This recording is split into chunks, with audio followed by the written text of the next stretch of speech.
Welcome to It's Just Middle School with Sarah and Kelly. If you're joining us for the first time today, we are two fabulous veteran middle school teachers with middle schoolers of our own that love talking about middle school. Our passion is to support parents and educators in understanding the middle school years through research, experience, and casual conversation. If you're returning to our show, welcome back. Let's jump in to this episode's buzzword. Intrinsic motivation.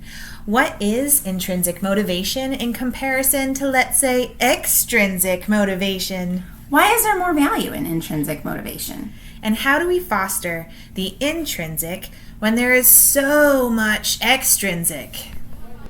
You get a car. You get a car. You get a car. We all get a car. Yay! Scenario 1. The inevitable happens. The report card comes in, and you hope your child did well in all their classes. But based on the lackadaisical approach to the assignments, you're skeptical of the progress. You want them to just love learning for the sake of learning, like a little sponge just soaking everything up in class. You want them to do well for themselves. But it's just so hard to have the same argument over and over about how the material is relevant to their passion, which is acrobatics. How do you relate earth science to acrobatics? You look at the grades and it's less than desirable. You know that your child can do better. How do you motivate them to do their best? Bribery works, right? You pull out your wallet and tell them that for every A they made, they'll get a 5. Maybe a 10. Ooh, how about a 50? Money talks, doesn't it? Or, from a teacher's side, the inevitable happens. You are days away from winter break. Students are not focused. The class conversation diverts to wish lists and family trips. You do want students to spend time building relationships, but you planned for the unit to finish up in time for the holidays to start, not with extra time before the holidays start. You make a deal with your students. You hate to do it, but you know it works. If everyone can identify the verbal phrase in each of the given sentences, they will get a piece of candy. The students cheer. Candy talks, right? Scenario 2. You notice in your child's weekly online posted assignments that there is an essay coming up. At dinner, you start a conversation about it. Hey, looks like you have an essay that's due on Friday. You should do it tonight so you don't have to worry about it anymore this week. You have a lot going on the rest of the week and you won't have time. Your child states they don't want to do it tonight and it will be fine. It'll get done. Thursday night rolls around and it still isn't done. You get all upset because they spent 5 hours on video games this week but couldn't get their paper done. Your thoughts begin with they are just plain lazy and why can't you ever just listen? Or, as a teacher, you assign an essay. You're thrilled about it. You've given each student this influential person to research. You talk about their life's impact in the world and the people in their lives. As you look at their faces and read the room, you're just confused at the lack of their excitement. Why wouldn't they want to understand these significant people?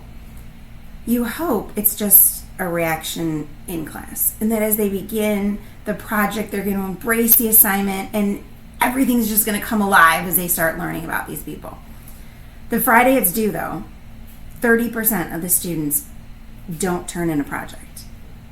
How in the world could they be so lazy? Sometimes what works, works. And sometimes bribery just gets the job done. Whatever carrot to chase, albeit candy, money, toys, power-ups, points. But there is something fundamentally missing in the thirst for learning, and that's the thirst, the drive, the passionate desire to know more, the drive to continue.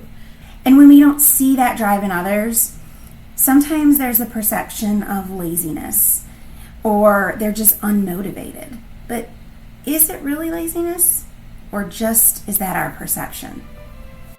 And now, for a wee bit of research. According to contemporary educational psychology, the definition of intrinsic motivation is acting upon something for personal enjoyment and interest. Intrinsic motivation can derive from the feeling of belonging or importance, or perhaps an understanding of reaching a future personal goal.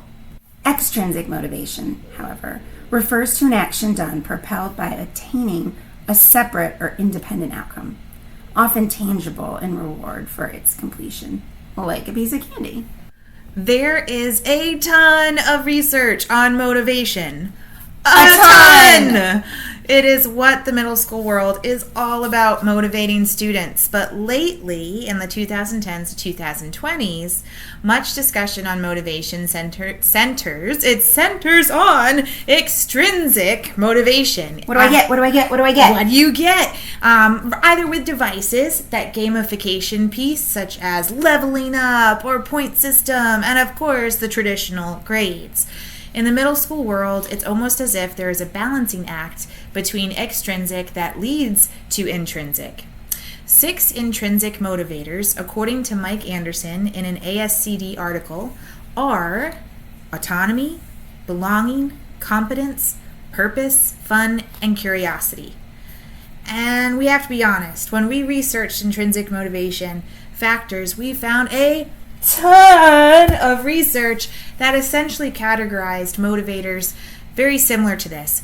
It was either the 6 elements of intrinsic motivation, 6 ways to motivate, 5 ways to motivate, and it boils down to very similar concepts. So in other words, students can discover a self-drive for personal growth when there is choice, support, affirmation, goals, laughter, and inquiry. Pretty much, they just kind of want some type of ownership in order to move on. Otherwise, you are going to have to use some type of extrinsic if it needs to be taught.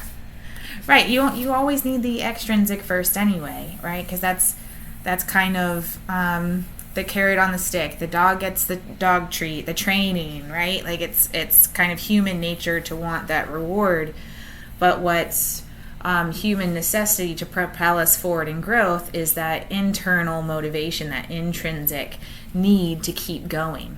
Exactly. And Irwin, in Inspiring the Best in Students, which was published in 2010, says the more students are given the freedom to make choices within their safe environment while also having fun, the more enthusiasm for learning deepens. And not much has changed in the philosophy of motivation.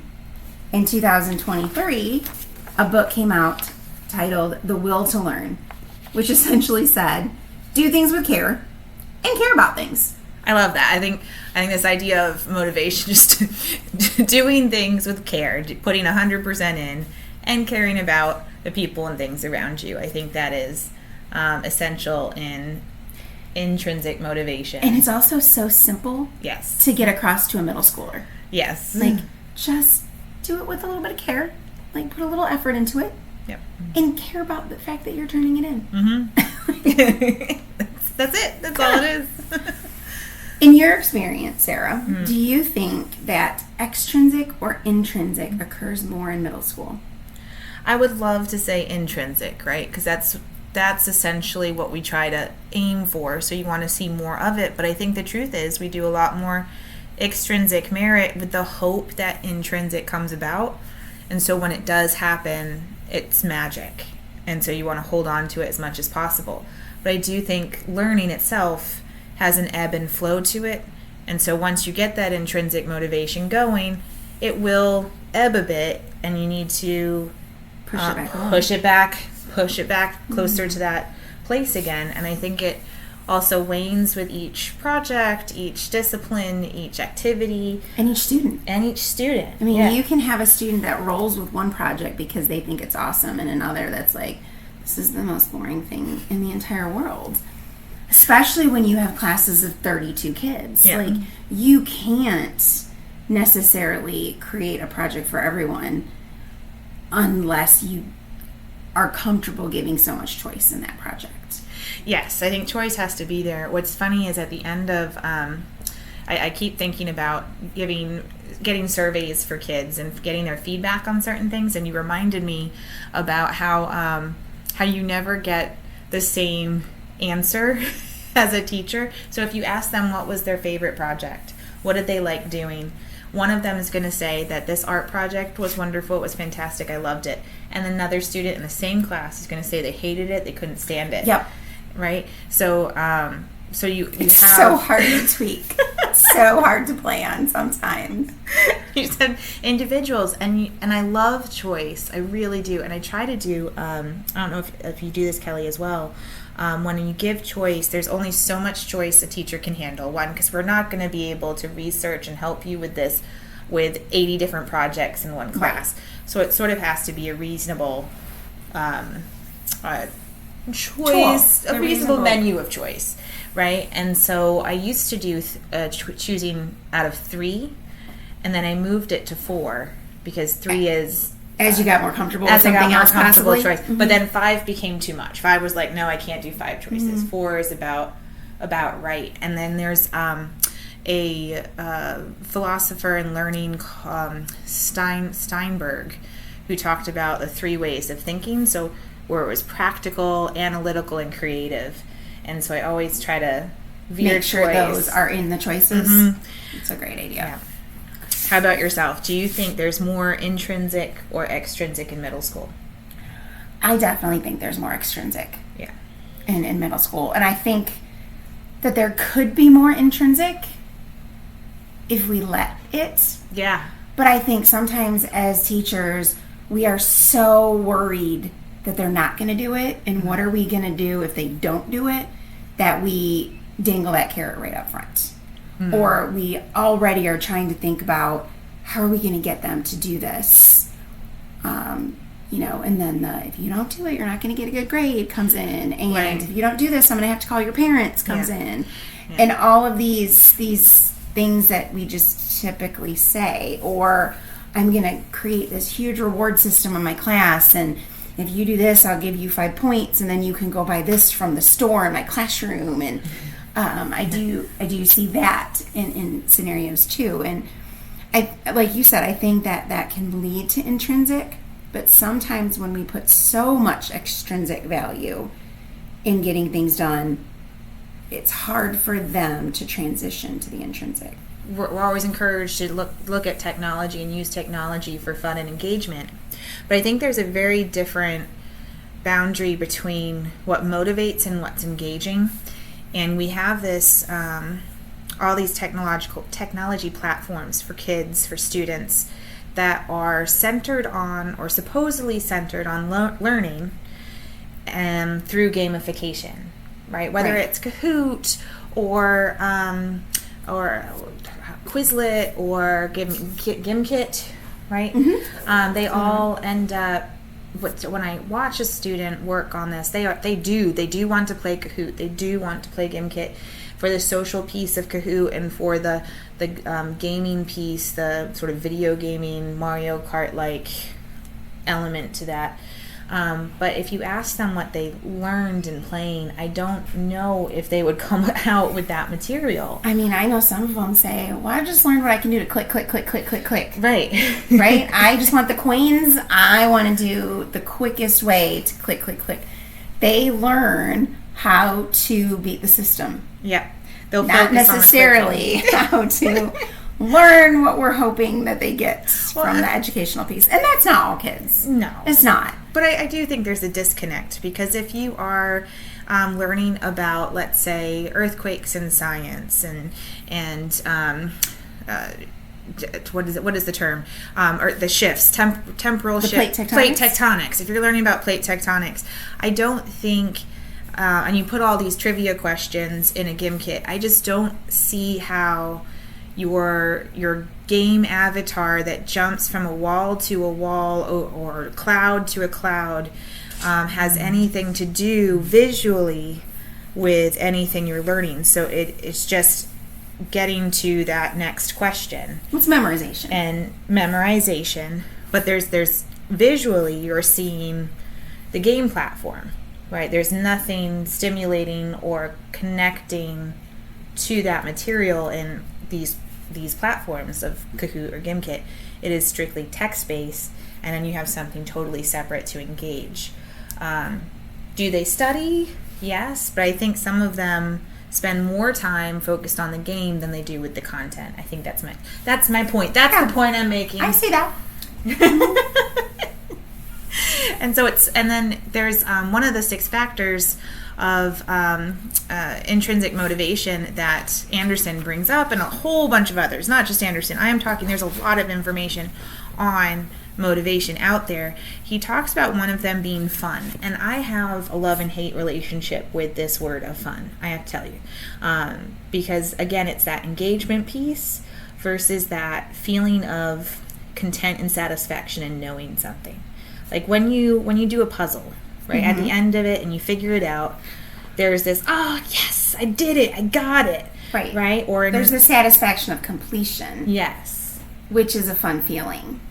But during is not necessarily fun, right? Yes, so and there is a lot of element in that in schools. Like, not every single lesson can be this concept of fun that I think kids expect. When you say this is going to be fun in class, sometimes I've gotten the question, is this our fun or your fun? And I'm like, it's probably my fun. 100%. This is probably my fun. But it's fun. But you might feel good at the end. Like, you might feel success at the end. But it might also challenge you a little bit. Yeah. But that can be fun. Yeah. But I see what you mean. And not every lesson is going to be a classroom transformation. But I will say that the belonging piece that he brings up, as well as other motivational books out there, kind of lend itself to creating a culture around the classroom that supports students in that fun spirited way. For example, I know, Kelly, you're working with a house system similar to the Harry Potter world. So fun. So fun.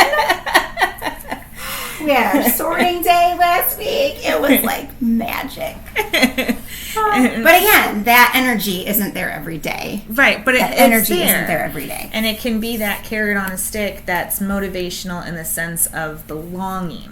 Wanting to belong, wanting to be part of a group, wanting to be part of a cause beyond the self, just for the feeling that you get intrinsically. I think that is that intrinsic motivation. Yes, I think it can when you feel that. We do, but there is an extrinsic element. There's points that you get that you build up to, and there's a whole fun thing at the end of the year if you win, as your house wins. Yeah. But it is a hope that there builds that balance. Like, we want students to feel like they're part of something bigger. In a 4th through 8th grade setting. Like, our 4th through 8th graders are part of this, and the 4th graders get sorted into a house, and then we do different activities throughout the year to hopefully connect, the 4th and 5th graders with the 6th, 7th, and 8th graders that don't see each other as much. And it is really cute when the 4th and 5th graders, when they're all wearing our shirts, and so who's in what house, and as you get that sense of community and who's in your group, and the 4th and 5th graders will see the 8th graders at lunch and be like, hi, and that's really cute. But so they're feeling that belonging with others, and some of them buy into it a little bit more easily than others. But I think it's just that innate sense that we all want to belong to something. Yes. And the more we can build that into our lessons in our classroom, it does help with, kids ask all the time, why is this important to me? You get that question with everything, and I'm not going to. Sometimes in math, that is hard. When we are solving variables on two sides of an equation, why is this relevant to me? I don't know if you're ever going to use this again in your entire life. I have no idea. Right. If you're a mathematician, yes. But it's the problem solving involved. It's the trying something new. It's the tackling something that you don't necessarily understand, and you have to work towards the goal. And can you look at things in different ways? One student might solve it one way, and another student might solve it another. And that's okay too. That's kind of the autonomy piece he talks about when kids tackle things a different way. And well, they become the expert in the room or the expert in their group, and that has empowerment. And I think with intrinsic motivation, there has to be that sense of empowerment and self-efficacy, so that students see in themselves, right, that they want to continue working on this particular problem or continue exploring this particular material, and that might lead to a passion. It might lead somewhere, but with intrinsic motivation, there's not a destination in mind. It's a journey. It's a journey. You don't know where it's going to lead. And I think with extrinsic motivation, there is an end game. There is an outcome expected or desired. And I think, as we had talked about earlier, just the nature of middle school is extrinsic, because the nature of school is still. Kelly, you remind me of a question when you bring up this idea of not every day is going to be this like classroom fun. Do you think it is harder to get to that intrinsic motivation point as a teacher, or do you think it's harder to do as a parent? Oh, as a parent. 100%. It's so much harder as a parent. And one reason specifically that comes to mind is just I always feel like we're on a time crunch. Yeah. And I need them to get something done in a time frame. So I don't have time for you to think of a purpose and make it your belonging and envelop curiosity and fun and all that. I just need you to get done because we have to leave in 5 minutes. Yeah. You know, it's a struggle. It's a struggle bus to get out of the house. If you don't get your shoes on in the next 5 minutes, you're not having TV later. Right. Period. Like I tend to be more of a takeaway. Mm-hmm. Although we do a checklist kind of chart, and every time my daughter does a certain chore or task, she gets a check, and then when we get 10 checks, she gets $5. So it's very much the reward system. It's do you want a piece of candy, or do you like? Right. It's that again, extrinsic. Right. She's very extrinsic. Yes. So I think it like every child is different, and but I also think a lot of children are extrinsically motivated. So with my children, when we started a chore chart, like you get this extrinsic merit, you get this extrinsic reward at the end, you get money. It was really good for about like 2 weeks, and then it flopped. Yeah. Like it wasn't sustainable. Or if we would have to do more work to get it to that sustainable point, because they stopped caring, and they didn't see the value in getting money. And I don't know, maybe it's my fault as a parent because I buy them what they need all the time. And they're like, why do we get money if you're just going to get it? I don't buy my kids anything, so they're always trying to save for something. But I will say, going to Yeager's point we mentioned earlier about the mentor example, I had this really cool moment as a mom where I am writing something. And I've been locked in the office of the house writing away whatever this something is. And then the conversation at dinner becomes, hey mom, I wrote a short story. Can you read it? Hey mom, I wrote this story. Can you read it? And I was like, why are you so interested in writing? and it was really cool to note that they were paying attention to what I was doing. They valued, at least I think maybe they, met some famous writer at some point of time outside the home, and I wasn't looking. But I think possibility. But I'd like to say that they saw they were taking an interest in what you were doing. Correct. And so that sort of mentoring mindset, like setting that example, I think kids pick up on that. I think your children pick up on that, and they will model. When do they start modeling the housework that I'm doing? Never. Because I keep modeling it and modeling it and modeling it, and they are not picking up on that. No, they don't. So I'm waiting. But I will tell you, when that moment came, I was so hesitant about what I was about to say, because language is so hard sometimes on what the best thing to say is. So you don't... Because it's that fine line between too proud and too critiquing. Yes. And you want to keep it going. It's so hard. But you don't want to be super overprotective or overcritical. So it's, I I tend to let them do the talking half the time.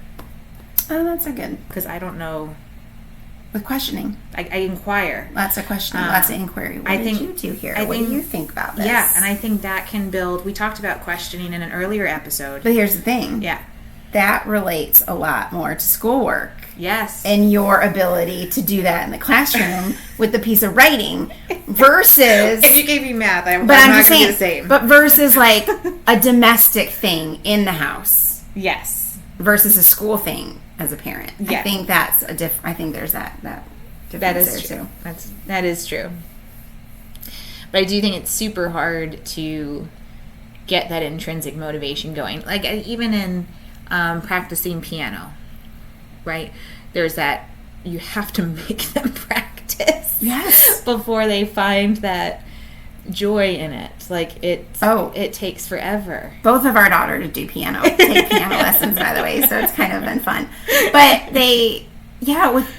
our piano teacher, she's got a whole treat box. Yep, it's a treasure trove. Treasure trove. When you practice 4 days a week, you get to pick from the treasure trove. If you don't practice, you don't get. And we have been to piano practice, and she realized she didn't practice like tears, because she's not going to get the treasure box. Yeah, that extrinsic motivation. Yes, it's if there was I'm no not going to treasure do it box next time. Yeah, she would probably not practice. Yeah, but then there's a moment when they've practiced and practiced. They've done all these recitals because I see it in my son that there was a switch that turned on, and he can. And now it's more intrinsic. He'll do it when he wants to do it. It's his hobby. So I think that switch to intrinsic does happen. But one can take a lot of time to develop. Two, if it happens, it might be in short bursts. It'll ebb, and then it'll come back eventually.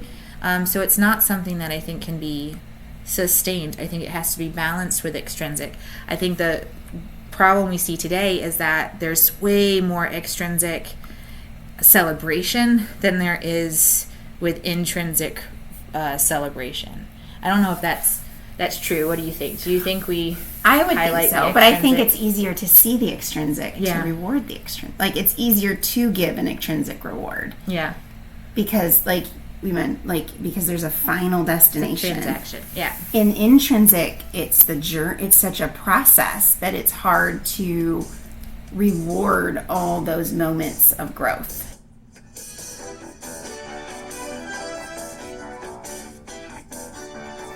We want to combine our powers as teachers and parents to move our middle schoolers from extrinsic motivation more to intrinsic motivation. How do we do that? Let's go! All right, we got some powers for you. The first power of motivation is the power of play, where children are given the time to simply play with curiosity, with discovery. There's no destination in mind. It's just a space that invites creativity, that builds social interaction perhaps, and that really uses a sense of discovery in something new. And we have the power of boredom. The power of boredom really allows creativity to flow. When we bombard our brains constantly with information, it takes away from allowing growth to occur. So sometimes there can be magic in the boredom. And let's face it, our middle schoolers don't like to be bored. As soon as you're find something to do, they're like, I don't know what to do if I don't have my video games. But if we give them enough time, they actually can discover something that they want to do. But it takes sometimes boredom to do it. There's also a sense of competence in this piece, I think, where if we give them something too easy, there's not enough challenge, so why bother doing it? But if we make it too hard, then it's also the struggle of, I can't feel successful, why should I do it? So it's offering enough scaffolding to do the parts that we want them to do, but not making it too easy where there's no struggle at all. The power of words. Now, Yeager talks about perception, and we have to believe that our beliefs kind of lend itself to what we think as parents, as teachers, about motivation. He talks about this one fill in the blank. So bear with me, fill in the blank. Given that young people are blank, the best way to motivate them is to blank. So that if you put in, given that young people are lazy, then your motivation blank might be something that is not going to be very well motivating because there's already a negative association. So that power of words within those, what you fill in the blank with, really stems as to you have to believe in the belief of that motivation and the positive, that there's potential, that something positive is going to come from whatever action your child or student takes on. The power of service. This is where that purpose comes in, the feeling of belonging, getting them outside of themselves and realizing that there is a bigger world that they can have an impact on. So it could be finding a club at school that they can be part of, or a team that they can be part of, or an activity at a local church or outreach program. But getting them involved in something that makes them serve and realizing that there is a greater purpose in the world that they have to contribute to. And the final power wraps up all the other powers. Without the power of heart, the previous four have no strength. So the power of heart is the recognition that the child or student is the focus. Their heart is the focus of all motivation. Whether that is play, the words that we choose to use, the boredom that they might find themselves in, the service that they might find themselves in. Nothing can go forward if there's no heart in what goes into those powers. When these powers combined, you too can motivate the middle. Exit ticket time. Exit ticket time. Number 1, it's just middle school. Students shift from extrinsic to intrinsic means of motivation. They're trying to seek out their purpose. Number 2, it's just middle school. Intrinsic motivators foster a growth mindset. And number 3, it's just middle school. As a culture, we need to amplify the use of intrinsic motivators at home and at school. That's a wrap. Thanks for listening to It's Just Middle School with Sarah and Kelly. Stay tuned next time when we talk about social emotional learning. Motivation, get intrinsic. We just want their heart to be in it. No more candy, no more bribes. We're learning to engage our minds. Oh, that was good.